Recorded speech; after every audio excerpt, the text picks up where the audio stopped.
আসসালামু আলাইকুম। হ্যালো বন্ধুরা, H medicine and health tips থেকে সবাইকে জানাই স্বাগত। আজকে আপনাদের জানাবো শীতকালে পা ফাটা বন্ধ করার ঘরোয়া উপায়। কারণ শীতে অনেকেরই পা ফাটে। এটা কিন্তু একটা জটিল সমস্যা। এটা নিয়ন্ত্রণ করার অবশ্যই প্রয়োজন। কার্যকরী ক্রিম, রাতের চিকিৎসা রুটিন কিছু আপনাদের জানানোর চেষ্টা করছি। ঘরোয়া উপায় কি? ১. লেবু প্লাস লেবুর সাথে ভ্যাসলিন হালকা গরম পানিতে পা ভিজিয়ে রেখে মৃত চামড়া নরম করুন। লেবুর রস ১ চামচ সাথে ভ্যাসলিন ২ চামচ মিশিয়ে গোড়ালিতে লাগান। মোজা পরে নিন। এতে দ্রুত নরম হয় ও ফাটা কমে। ২. নারকেল তেল বা অলিভ অয়েল রাতে শোয়ার আগে পায়ে ভালোভাবে লাগান। ত্বক গভীরভাবে ময়েশ্চারাইজ থাকে। ৩. গ্লিসারিন সাথে গোলাপ জল। গ্লিসারিন ১ চামচ এর সাথে গোলাপ জল ১ চামচ মিশিয়ে দিনে ২ বার লাগালে পা খুব নরম হয়। ৪. পায়ে গরম পানির সেক নিন। ১ বালতি গরম পানিতে ১ চামচ লবণ প্লাস সাথে ১ চামচ বেকিং সোডা নিন। ১৫ মিনিট পা ভিজিয়ে রাখুন। রুক্ষ চামড়া নরম হবে।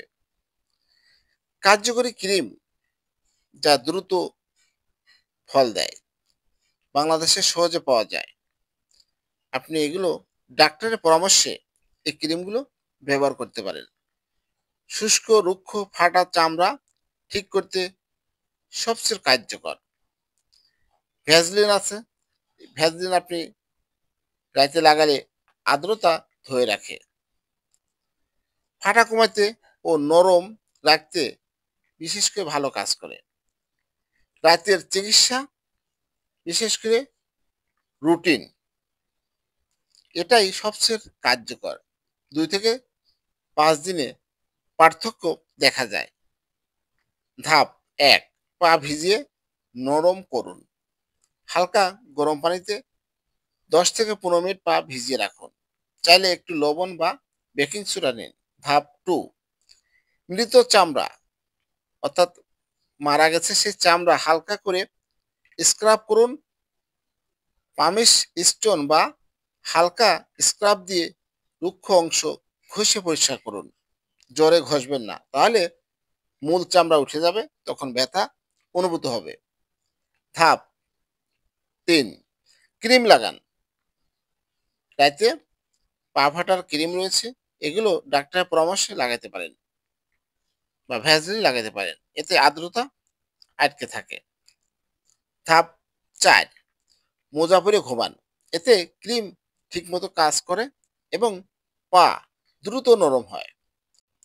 খাবার যা ত্বক নরম রাখে: ভিটামিন ই, বাদাম, বাদাম, ডিম, ভিটামিন এ, গাজর, মিষ্টি কুমড়া, ওমেগা 3, ছোট মাছ, ডিম ত্বক দীর্ঘমেয়াদে নরম রাখে। কখন ডাক্তার দেখানো উচিত? ফাটা অর্থাৎ পা ফাটা খুব গভীর হলে, রক্ত বের হলে, ব্যথা বা পুজ হলে, ডায়াবেটিস থাকলে, ফুড কেয়ার খুব গুরুত্বপূর্ণ। হ্যালো বন্ধুরা, আপনাদের জানানোর চেষ্টা করেছি। কোনো রোগ হলে অবশ্যই সচেতন থাকবেন, ডাক্তারের পরামর্শ নেবেন। হ্যালো বন্ধুরা, আমার এই ভিডিওটি যদি ভালো লাগে, নতুন কোনো ভিডিও পেতে দ্রুত আমার চ্যানেলটি সাবস্ক্রাইব করে রাখুন। লাইক, কমেন্ট, শেয়ার করুন। সবার জন্য রইল শুভকামনা। আজকের মতো বিদায় নিচ্ছি। আল্লাহ হাফেজ।